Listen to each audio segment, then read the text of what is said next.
महाराष्ट्रातील विरोधी खासदारांनी एनडीएच्या उमेदवाराला मतदान केल्याचा दावा त्यांनी केलाय, पाहूया। इस वक्त मेरे साथ मौजूद है शिवसेना के सांसद नरेश मस्के जी। मस्के जी, 452 वोट और सुदर्शन रेड्डी जी को 300 वोट, क्या कह रहे हैं, क्रॉस वोट भी हो गया क्या? ये देखो आपके सामने ही है कितने वोट्स मिले। 100% क्रॉस वोटिंग हो गया। लोगों ने, विरोधी दल के लोगों ने भी मोदी जी के नेतृत्व में विश्वास रखा, इसका एक उदाहरण है। और आप क्या बोल रहे हैं, महाराष्ट्र? हाँ, महाराष्ट्र के वोट फूटे हैं।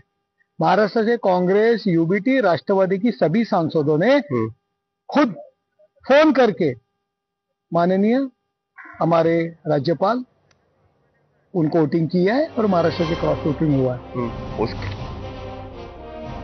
तर नरेश मस्के यांनी अशा पद्धतीचं विधान केलेलं आहे। आता आपण जाऊयात आपल्या गेस्ट सेंटरला। इथे आपले दोन गेस्ट म्हणजे काँग्रेसचे प्रवक्ते अतुल लोंढे आणि भाजपचे प्रवक्ते विश्वास पाठक आपल्या सोबत आहेत। त्यांच्याशी आपण थेट चर्चेला सुरुवात करूया। अतुलजी, पहिला प्रश्न अर्थातच तुम्हाला आहे। आपण आता ऐकलं असेल कशा पद्धतीचं विधान केलेलं आहे नरेश मस्के यांनी, ते पाहता आणि त्याचबरोबर आधी जे दावे करण्यात आलेले होते की 40चं फार तर अंतर असेल, 40 मतांचं, त्यानंतरचा आजचा निर्णय आणि त्यावरती तुमची प्रतिक्रिया।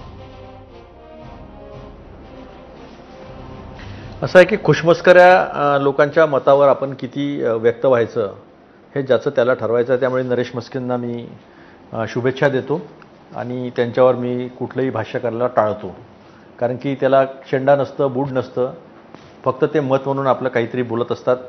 त्यांचं तत्व असावं कदाचित की आपण कॉन्ट्रोवर्शियल स्टेटमेंट दिलं की मग टीव्हीवर आपण दिसतो आणि तेवढाच फायदा आपल्याला घेता येतो, अशा पद्धतीचे ते आहेत असा माझा समज आहे।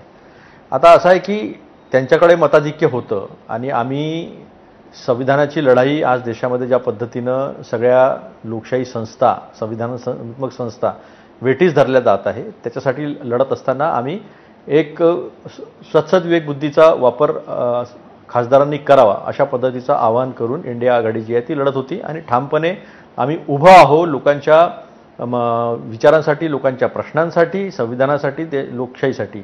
हे महत्त्वाचं। आता कोणत्या पार्श्वभूमीवर ह्या निवडणुका झाल्या? ह्या निवडणुका झाल्या जगदीप धनखड जे म्हणत होते की 2027 अतुलजी बरोबर आहे, पण नरेश मस्केंचा दावा तुम्हाला पटतोय का? क्रॉस वोटिंग संदर्भात झालेला हा दावा?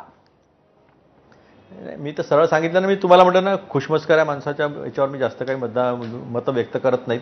देशातली निवडणूक होती, देशातल्या जवळजवळ 700 याचं कारण असं आहे क्रॉस वोटिंगचा इतिहास आहे महाराष्ट्राला, त्यामुळे हा प्रश्न सर्वसामान्यांना सुद्धा पडणारच आहे। नाही, महाराष्ट्राला नाही, देशाला इतिहास आहे। महाराष्ट्राची राजकीय संस्कृती खराब करण्याचं श्रेय बीजेपीला जातं आणि क्रॉस वोटिंग पैशांनी, संसाधनांनी आणि तपास संस्थेचा वापर करून करण्याचं जे आहे 2014 नंतरचं चलन सगळ्यात देशाला माहिती पाहिलं आहे। पण मी नरेश मस्केंनी सांगितलं, मी का बरं असं बोललो, 12 लोकांनी मतदान केलं नाही, ते ॲबस्टेंट राहिलेले आहे। जनता बघत आहे, बिजू जनता दल जे आहे, त्यांच्यासोबत काय कशा पद्धतीने निवडणूक ओरिसाची झाली सगळ्यांना माहिती आहे। त्यांनी मतदान केलं, ओरिसाची जनता पाहत आहे। टीडीपी आणि वायएसआर यांनी मतदान केलेलं आहे, ते जनता बघत आहेत की ज्या रेड्डींनी ज्या तेलंगणाचा, आंध्र प्रदेशचा सन्मान ठेवला, एवढं मोठं त्यांनी काम केलं देशामध्ये, चीफ जस्टिस राहिले, जज राहिले सुप्रीम कोर्टामध्ये, त्यांनी संविधानाची नेहमी बाजू घेतली, तिथली पण जनता पाहत आहे। नक्कीच जनता बघतीये हे आपण म्हणताय ते खरं आहे। आता आपण विश्वास पाठक यांच्याकडे जाऊयात। विश्वासजी, तुम्हाला हे पटतंय का? क्रॉस वोटिंगचा मुद्दा, तुमचं काय मत आहे याबद्दल? महाराष्ट्रामध्ये माननीय देवेंद्रजी फडणवीसांवर जबाबदारी दिली होती, महाराष्ट्रामधले विरोधकांचे जे मत आहे त्यांना देखील तुम्ही आवाहन करा आणि सद्विवेक बुद्धीला ते आवाहन करा। 15 मतं फुटलेली आहे। मला सांगा की हे जे इंडिया आघाडी आहे यांना फक्त रडण्याचंच काम करायचं असतं। खरं तर हे मतदान ईव्हीएम मशीनवर नव्हतं, हे सॉर्ट ऑफ बॅलेट पेपर्स होतं, तरी देखील तुम्ही मार खाल्लेला आहे। केवळ 377चा कोटा असताना डॉक्टर राधाकृष्णन म्हणजे एनडीएच्या उमेदवारांना 452 म्हणजे 75 वोट जास्त मिळाले आहे। आणि हे जे म्हणत होते, दावा करत होते इंडिया आघाडी की आम्हाला 315 इंटॅक्ट मिळतील, त्यातले 15 त्यांनी गमावले आणि याच्यामध्ये काही पक्षांनी त्रस्त राहण्याची भूमिका देखील घेतली।